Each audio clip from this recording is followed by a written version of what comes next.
This is unbelievable. I've seen this character maybe 6 times ever. Oh, my God! Stole it? Yes, Yeah. he did. Layup. Yo, the barber is here. Marth is a pretty interesting figure in the history of Smash because he was the first of many fighters that came from the Fire Emblem series. While some of these are pretty original like Byleth or Robin or Corrin, these 4 are very similar. In this video, I'll do my best to explain what makes these guys surprisingly different from each other and figure out who the best fighter is out of Marth, Roy, Chrom, and Lucina. A lot of us probably think it's either Lucina or Roy, and you know what? That would make a lot of sense to me. But for this little research project, I'll dive deep into why most of us think that and why it's not really an answer everyone agrees on.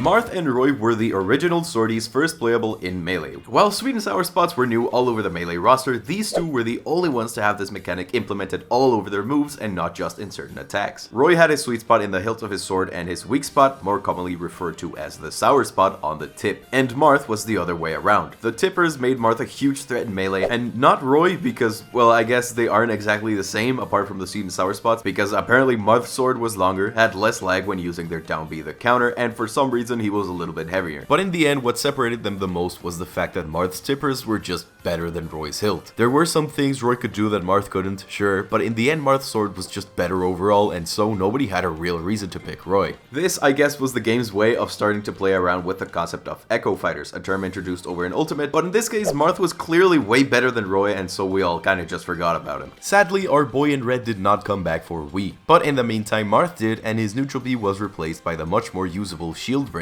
Us forgetting about Roy made it so that it was pretty awkward when he came back as DLC for Smash 4. It was weird to have someone who was a clone back in Melee return as paid content, but fear not, gamers, because Roy is now apparently not a clone anymore because he's rocking his cool new awesome neutral B from Melee that you'll never land, and some funky tilt animations with a reverse grip on his sword that pretty much work the same as Marth's, except the knockback is pretty crazy at the hilt like I mentioned before. Also this cool jab. I'm here to talk about Ultimate, so I won't get into how Roy ended up being so low in a Smash 4 tier list, but here's what some guys said, and also from what I heard, it wasn't because he was bad, it was more so because people used Marth and Lucina so much more, and since these 3 play so similarly and people play to win, then why would anyone play Roy when you could just play Marth or Lucina and just be the same character but better? That's right, Lucina joined in here too as another Marth clone, and like Roy, people usually did consider Marth better than her, but she still got results in tournaments because Nintendo was starting to understand how to make clones work right, and people did actually have reasons to pick her over Marth this time. Instead of having sweet and sour spots like the Melee brothers, Lucina's sword was consistent all around. At this point, it was really more of a personal preference if you wanted to risk Marth not KOing when you wanted him to, or settle for Lucina's medium but consistent damage. Why Nintendo was so comfortable with having Marth share most of his moves with a 3rd character is beyond me, and as someone who loves Fire Emblem, I would have loved to see these 2 be their own fighters, but at least in Ultimate we can find reasons to play one over the other, something that Roy sadly couldn't get in Smash 4 and Melee.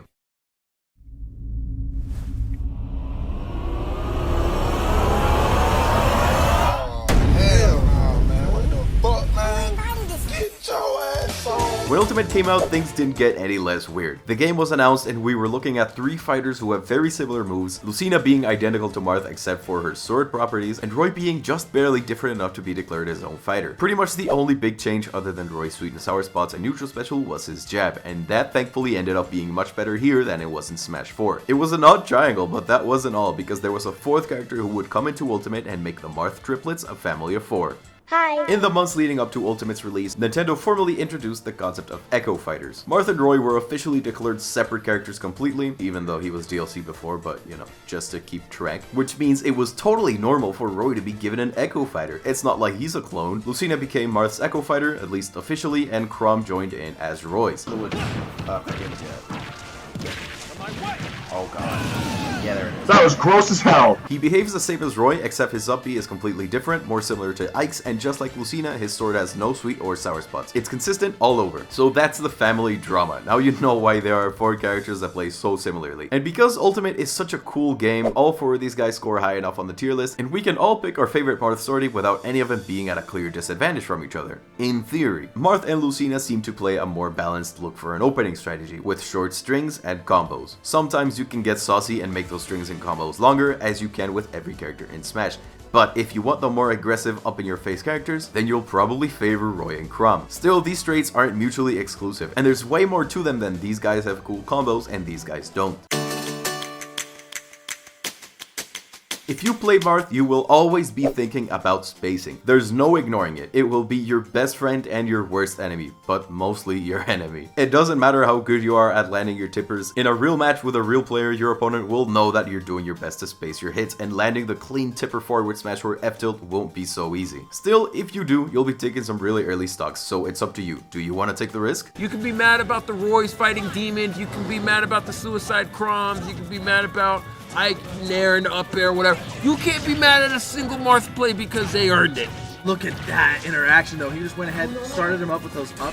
Oh, no! Weirdly enough, Marth is usually ranked as the worst out of the 4 characters that were all at some point his own clones, are currently his clones, or designed after his own ex-clones. Poor guy. Sour spots also have their silly uses, helping Marth up his combo game a little, so he has that going for him, but Lucina doesn't have that, and she's still pretty amazing at racking up damage. So being able to play with weak hits isn't necessarily a point for him, but I guess that means his combo game is a little different than Lucina's. Marth and therefore Lucina are also floatier than Roy and Chrom. This means that these two are set up to be better at being up in your face with their better air mobility, and Marth's damage will mainly come from being in your advantage state and using your sword to keep a safe distance. Edge guarding, ledge trapping, juggling, and winning interactions in neutral is something Marth is, in theory, better at than Roy and Chrom. But in practice, he really isn't. Marth's win condition is I hope I spaced it right. And hoping you space something right in a game where half of the cast is blindingly fast isn't a good winning strategy. That's not a winning strategy, considering that many characters can mess with your spacing, or have projectiles so then force you to approach.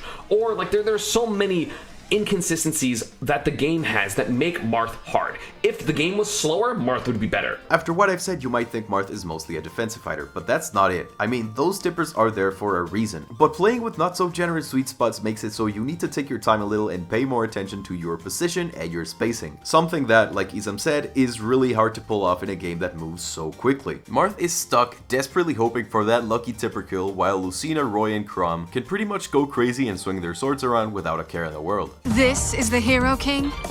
As Marth's Echo Fighter, it shouldn't be big news to hear that her playstyle is similar to Marth's, but again, thanks to Smash Ultimate, we have valid reasons to prefer one fighter over the other. And in this case, it's Lucina's consistent sword that makes her fighting style different from Marth's. I talked about this before, and while it doesn't sound like that big of a deal, as someone who mains Lucina, it's a pretty interesting difference. With Lucina, you can play a little more aggressively than Marth, because you don't need to think about whether or not you're gonna land the weak or the strong hit, meaning your combos are a lot easier to land, and your brain can be in the right place. You can freely run off the stage and edgeguard, catch recoveries, or ledge trap, or whatever you want without having to stress about spacing your hits. By the way, it never hurts to learn how to space your hits regardless if you have a sweet spot or not, but that's another topic for another video. Combos aren't everything. Racking up damage is important, but Lucina is also better at securing KOs with her easy, dependable kill confirms, and has a pretty incredible edgeguarding and ledge trapping game with her forward and neutral airs. This is something Marth can also do, but with Lucina you'll land these more frequently because again, you don't need to think about what will happen if you don't get the tipper. Going into more detail about Lucina will take up an entire video because she's such a surprisingly interesting fighter to me, but in a nutshell, she can do what Marth does. She might not have that sweet spot cheese, but her moves are all so great and so strong that it really doesn't matter. While they don't have that crazy Roy and Chrom air mobility I mentioned, Lucina and Marth aren't exactly combo food because all their moves come out fairly quickly, and they have what is easily the best uppy out of shield out of all the characters in this video. Before I move on to Roy and Chrom, Marth and Lucina clearly score a point here with her uppy. It's fast, amazing when used out of shield or to get out of a combo, deals damage to fighters on stage while snapping to ledge, is really hard to counter, and even though this pair has some great out of shield moves that can kill, this uppy will send your opponents horizontally, while Roy's has armor frames and sends them upwards, and Chrom's doesn't deal as much knockback but does some pretty good damage and also sends them upwards. I'll get into their uppies later, but an out of shield option that can KO or at least put you safely in advantage state, that's the dream. Roy has had a pretty great glow up since Melee. Most would agree he was the best out of the trio in terms of who was buffed the most in their transition from Smash 4 to Ultimate. While his moves are similar to Marth's, thanks to minor details like frame data on certain moves, air mobility, and his shorter sword but stronger sweet spots, Roy has evolved into being the Fire Emblem character with the sickest combo game and mobility in Smash while still keeping some insanely strong kill power. Characters that have these characteristics are very frequently placed very high in the tier list, so when people disagree and say Lucina isn't the best Marth type swordie in Smash, most of the time it's because they think Roy is better. Something to keep in mind is that not only is Roy's hilt stronger than Marth's tipper most of the time, his strong hitboxes are way more generous. His sword may be shorter, but while Marth rewards you for spacing, Roy has his own very different anti-spacing playstyle that rewards you for not giving your opponent any room to breathe while still paying attention to their habits. This makes the sweet spot easier to land, but it also means that you'll be forced to put yourself in a riskier position that could also put you at a disadvantage after hitting a shield. Their aerials may have less end lag than Marth and Lucina's, but it's not that difficult to punish moves that are designed to be a little riskier. And if you're constantly attacking your opponent's shield while anti-spacing, a good enough player can pay attention to what you do when you hit their shield and you'll get punished for it eventually. That is, unless you break a shield, because wow, this man devours shields. Which by the way means his neutral B isn't complete trash anymore. It has some other silly uses here and there, but most of the time it's a shield break punish, and for sure a point for Lucina and Marth in my opinion. There are some moves like down smash that are stronger on Marth, but side B kills at even more ridiculous percents with Roy, along with his moves that deal horizontal knockback like forward tilt, forward smash, and his back neutral and forward airs, all of which by the way are able to be comboed into by his jab and sometimes chained into each other. Securing a KO is different with Roy and Chrom than it is with Marth and Lucina. This is another difference people won't realize because at a glance all you'll see is the fact that these characters have similar animations for their moves, but like I said before, Roy's kill moves are way stronger than Marth and Lucina's. So if Roy hits way harder than Lucina and has better mobility, combos, and KO power, why do some people still say she's better? Well, this depends on your playstyle. Lucina has that consistency so you can play defensively and you can play offensively, but Roy is a purely offensive fighter. Lucina's better at edgeguarding though, in my opinion. I might have that Lucina is my main bias, but I mean her up B and her jumps go higher than Roy's, and she has longer hitboxes that are still decently strong, and these ones you can space. I mean, that's pretty good off stage, but I'm gonna skip that for now, getting to rating how good they are when I'm done looking at Chrom.